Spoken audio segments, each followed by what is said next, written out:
Estamos de regreso aquí en Como en Casa y el día de hoy tenemos el foro lleno. Fíjense que tengo a 3 invitados y ya verán lo que vamos a hacer. Primero que nada quiero saludar desde Estados Unidos y hace tiempo que no nos visitaba, pero es amigo de la casa. Severiano, ¿cómo estás? Bienvenido. Mucho gusto. Claro que sí. Un abrazo y un besote a toda la gente aquí en Durango. Bienvenido a Como en Casa, muchas gracias. Está también con nosotros Ale Roldán, que hace tiempo no platicábamos. Ale, bienvenida a Como en Casa. Muchas gracias, feliz de regresar otra vez y agradecida por la invitación. Gracias a ti, al contrario. Y de la casa, nos vemos todos los martes, pero ahora es miércoles. Raquel Guerrero con nosotros, bienvenida Raquel. Oye, feliz de estar con estas personalidades, muy contenta de estar este día en Como en Casa. Y se estarán preguntando qué vamos a hacer o de qué vamos a platicar. Pues bueno, en diciembre del año pasado, a través de nuestra señal, tuve la oportunidad de entrevistar justamente a Severiano. Hablamos de muchas cosas, sí. Su vida artística, pero también la cuestión personal. Y una de las cosas que más llamó mi atención en esa entrevista y que ustedes ya vieron hace algunos meses, fue que él decidió contar su verdad. ¿Quién es Severiano y cómo en cierto momento de su vida decide ser transparente con su familia, con sus amigos, la gente más cercana y decirles que eres homosexual? Claro. Y fíjate que gracias a esta decisión de mi parte, pues ha sido muy bienvenida, tanto aquí en México como en Estados Unidos. Solamente tuve una persona de Guadalajara que en mis redes sociales sí, o sea, puso el grito en el cielo. Pero fíjate que todo lo contrario, he estado muy feliz con la decisión. Esto me da a dar más amplitud a mi carrera artística, de poder realizarme en el escenario tal y como soy. Oye, Severiano, pero lo que vamos a hacer hoy va más allá de eso, porque tú preocupado, porque quienes quieren hacer lo mismo que tú hiciste, exacto, obviamente tú lo hiciste de manera pública, pero estamos centrándonos en las familias, en la intimidad del hogar. Hay muchos chavos, chavas, niños, niñas e incluso personas ya más grandes, tanto hombres como mujeres, que les gustaría sincerarse con su familia y contarles su verdad. De acuerdo a tu experiencia, brevemente, porque me lo contaste hace meses, claro, ¿cómo tomas la decisión y cómo lo enfrentas con tus seres queridos? Bueno, mira, la decisión se tomó, la vengo trabajando desde hace mucho tiempo. En los 80s, 90s, por ahí, yo fui invitado a ser parte de un foro en la Ciudad de México, al cual no pude asistir porque mis hijos no estaban preparados para recibir este tipo de noticia. Y ahí lo ibas a contar. Sí, claro. Y ahí yo me comuniqué con ellos y les dije, bueno, es que su papá es homosexual. Entonces mi hija, claro, ella puso el grito en el cielo también y le dije, Fara, no pasa nada, vamos a seguir siendo una familia. Posteriormente, en ese mismo momento, se lo platico a varios de mis familiares, quien les dije, ustedes van a tener como te dijera, la responsabilidad de comunicárselos al resto de la familia. ¿Qué edad tenía Severiano? Bueno, y en ese tiempo yo creo que tenía como unos 26, 28 años. Eras joven y ahí sí, quiero que hagas tu primera intervención, Raquel. ¿Qué sería lo ideal? Y lo hablamos desde un punto de vista, por supuesto, psicológico. Tú eres terapeuta. Severiano nos dice, yo decidí hacerlo a los 26 años. Me imagino que no nos puedes dar un dato porque cada quien es diferente y debe de estar listo, pero ¿qué sería lo correcto? Yo creo que aquí lo primero que yo le preguntaría a Severiano sería, ¿cuántos años tenían tus hijos? Bueno, ya en ese tiempo Fara tenía, bueno, Cristian, que es el mayor, él tenía como unos 8 años. Sí. ¿Estaba chiquito? Bueno, sí. Fara tenía como 7, era un poquito más allá. Yo creo que Cristian tenía como unos 12 y 14 años y Fara como unos 10. Adolescentes. Adolescentes. O sea que ya están en su adolescencia. Ok. Fuiste papá muy joven. A los 16 años. Ah, ok. ¿Y tú notaste que ellos tuvieron miedo cuando tú les confesaste esta situación? Porque lo que les llevó a tu hija a reaccionar como reaccionó es el miedo. ¿Cuánto tiempo les duró el miedo en su corazón a ellos antes de poder comprender que tú los amabas y que no tiene nada que ver y que eres su padre? Fíjate que todavía creo que una decisión como cual tiene secuelas y tiene muchas cosas que seguir. Yo pienso que mis hijos, a pesar de que ha pasado el tiempo y he tomado otras decisiones en cuestión de mi carrera artística y de mi persona, ya están más cubiertos, están más cobijados y están más protegidos, pero aún siguen teniendo ese pequeño dolor de ser padres de un homosexual, hijos de un homosexual. Ahora, Ale está también con nosotros el día de hoy porque bien dices, hace 4 años nos visitaste y nos contaste un poco de tu historia, que en tu caso es diferente, Ale, porque tú decides iniciar una transición, un proceso que te tomó el tiempo necesario para llegar hasta este punto. Pero a fin de cuentas pasaste por lo mismo que Severiano, tomaste la decisión de decirles, papá, mamá, esta soy yo. Es correcto, mira, yo creo que hablando de brechas generacionales, ¿no? En casos muy diferentes, a mí ni siquiera me gusta mencionar la palabra salir del closet, ¿no? Porque es algo que no debería existir, ¿no? Yo creo que cada quien puede amar, expresarse, incluso su identidad, como es. La importancia, ¿no?, de hablar de este tipo de temas, de situaciones, es la visibilidad que se debe tener. Yo le comentaba a Severiano, fuera de cámaras, que lo importante y lo valioso que hizo él en diciembre, ¿no? Porque se abren puertas a las generaciones de hoy en día, ¿no? El decir que a lo mejor eres homosexual dentro desde un ámbito público, político, social, artístico, abre puertas a las generaciones que vienen o venimos detrás. Claro. Yo en mi caso, por ejemplo, a lo mejor tuve que salir del closet 2 veces, ¿no? Primero como una persona homosexual, después como una persona trans, como una mujer trans, pero son situaciones que, a final de cuentas, a ver, mis papás son jóvenes, mis papás lo entendieron, y en el caso de Severiano es una familia diversa, ¿no? Como hoy en día los conocemos, las familias diversas, que existen y que están resistiendo las situaciones de, a ver, a lo mejor mi papá es homosexual, mi mamá es una mujer lesbiana o mi papá es una persona trans o travesti, porque pasa hoy en día que hay papás que son travestis o mamás que son travestis, y a final de cuentas, a ver, las generaciones de hoy en día posiblemente puedan aceptar más esa situación, ¿no? Porque, a ver, yo lo hablo con mis papás, a lo mejor fue un poco difícil, pero lo hablo con mis hermanos que tienen 15 años y 10 años, y yo creo que para mí son mis ángeles, porque ellos me defienden. Entonces, yo creo que, insisto, que la brecha generacional que de los años 80 a los años 2000 ha sido muy diferente, muy distinta, y que hoy en día sigue siendo diferente y distinta. ¿Por qué? Porque ser una persona de la comunidad LGBT más de 50 años en adelante también tiene como otro giro diferente, ¿no? Yo es que estamos evolucionando con muchas formas de pensar.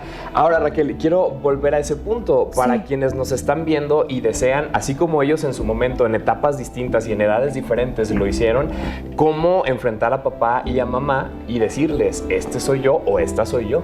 Es que, como Severiano nos estaba diciendo, lo primero que ocurre es que la familia siente miedo, y muchas veces este miedo es qué me faltó, qué dejé yo de hacer, qué hice mal o qué está sucediendo, porque no estamos entendiendo el verdadero proceso, o sea, la realidad de la persona que nosotros amamos, y pensamos que esta persona va a sufrir. Entonces me da miedo a mí de que sea mi culpa, ¿sí? De que yo no lo pueda manejar, de que la sociedad me rechace. Y lo primero que tenemos que conocer es esto, que nos vamos a enfrentar al miedo, ¿sí? Al miedo de nuestras personas que amamos, y que debemos estar pues dispuestos a saber que es un proceso de miedo, pero que el miedo va a pasar y se puede transformar en amor si ellos me ven tranquilo, si me ven feliz, si me ven que realmente estoy expresándome como yo soy, ¿sí? Eso es lo principal. Debemos de saber que vamos a hacer, que nuestros seres queridos y que la sociedad muchas veces sienten miedo, porque el miedo a lo desconocido es algo como muy natural, ¿sabes? Entonces no debemos de alguna manera asustarnos ante esto, ¿sí? O sea, ok, mis hijos tuvieron miedo, sí. Yo pienso que en lo que estás diciendo, lo primero es aceptarte a ti mismo tal y como eres. Ah, sí, claro. Y yo pienso que sí, estar listo. Y hay muchas etapas donde, por ejemplo, cuando estás en la primaria, donde pues tú empiezas a conocer tu cuerpo, empiezas a conocer tus reacciones de tu cuerpo, y claro, a mí me sucedió. Yo tuve muchas novias de chiquillo en la primaria. En la secundaria igual. Ya cuando vi que mis amigos ya no se querían juntar conmigo porque iban con la novia, pues ok, yo también fui y escogí a una chica, dije, a esta le voy a hablar. ¿Presión social, por así decirlo? No necesariamente, pero era lo que se usaba en ese tiempo. La imitación. Tener una novia para ir a hacer la tarea, o tener una novia para ir al cine, cosas así. Que te incluyeran, ¿no? Para que te incluyeran, ser incluido.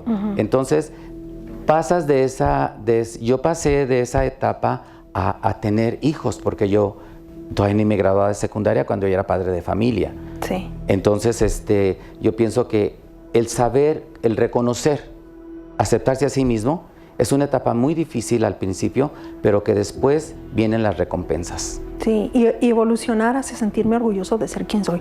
Es lo principal, ¿sí? O sea, encontrar esa congruencia en mi corazón, esa congruencia de que puedo ser la misma persona en mis pensamientos, en mis palabras, en mis actos. Soy el mismo, me amo, me acepto, y al momento que estoy haciendo eso, entonces ya es mucho más fácil entender, porque cuando yo me amo y me entiendo y descubro quién soy realmente, pues puedo entender al prójimo y puedo entender que esa persona está pasando por un proceso que le impide tal vez amarse a sí mismo y amar al otro tal y como es.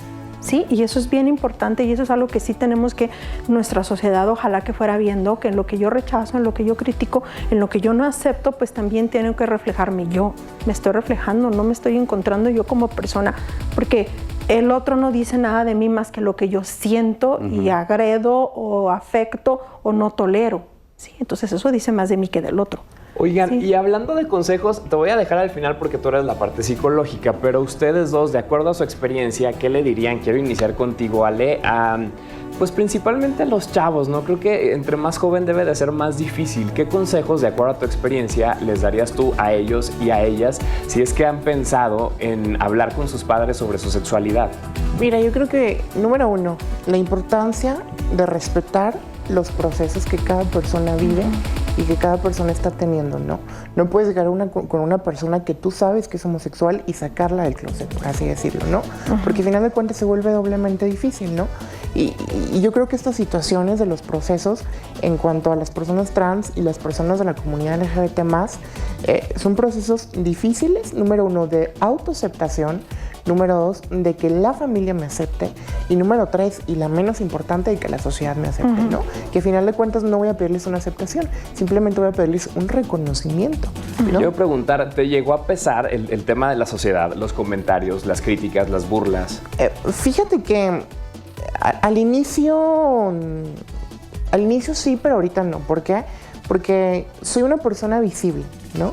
Y cuando una persona es visible se vuelve doblemente más difícil, porque hay personas de la comunidad LGBT+ que no son tan visibles. A lo mejor que sí todo el mundo sabe que son LGBT+, pero que no hacen visible su identidad o su orientación o su expresión. Y por ejemplo, el que tú hagas visible dentro de tu trinchera que cada quien está, se vuelve complicado. ¿Por qué? Porque haces visible no solamente tu identidad, tu orientación, sino también la problemática que hay detrás, ¿no? Entonces yo creo que la sociedad no ha cambiado, pero que nosotros la hemos cambiado, ¿no? Que hoy tengamos artistas como Severiano, que hoy tengamos conductores como Roberto Carlo en su tiempo, como Juan Gabriel, personas trans que ya son políticas, que tienen, etcétera, etcétera. Yo creo que eso nos ha abierto muchas puertas, pero que debemos, número uno, sí el amor propio. Yo me amo, hoy puedo decirles a lo mejor lo que hace 4 años no les dije, ¿no? Pero hoy me amo, yo me veo al espejo y me siento una mujer sumamente completa, me quiero, siempre agradezco a la vida, a Dios, al universo que estén conspirando a mi favor y sobre todo a mi familia, porque al final de cuentas sí fue un proceso de que, sales tú del closet, pero también sacas a tu familia del closet, ¿no? Entonces es un proceso que se lleva tú y toda tu familia. Es un proceso con el que debes de caminar de la mano con tu familia, que al final de cuentas sí se vuelve un poco más fácil el camino, ¿no? Y que al final de cuentas es lo que debemos de hacer todas y todos, ¿no? Dejar el camino más libre a las futuras generaciones que hoy en día vienen. Y estamos en el siglo XXI, 2022, un año años que han sido atípicos, y a final de cuentas es fijarnos en lo que hace el de enfrente, criticarle por cómo se viste, por cómo se ve, qué es lo que hace, está de más, ¿no? Hay que amarnos. Y en tu caso, Severiano, ¿qué consejos les darías? Pues mira, yo pienso que hoy en día tenemos muchas herramientas para que los chicos de estas generaciones tengan la facilidad de poder aceptarse a sí mismos y de que no sufran lo que, por ejemplo, en mi generación tuvimos. Las redes sociales se han convertido en un instrumento muy importante para la sociedad hoy en día.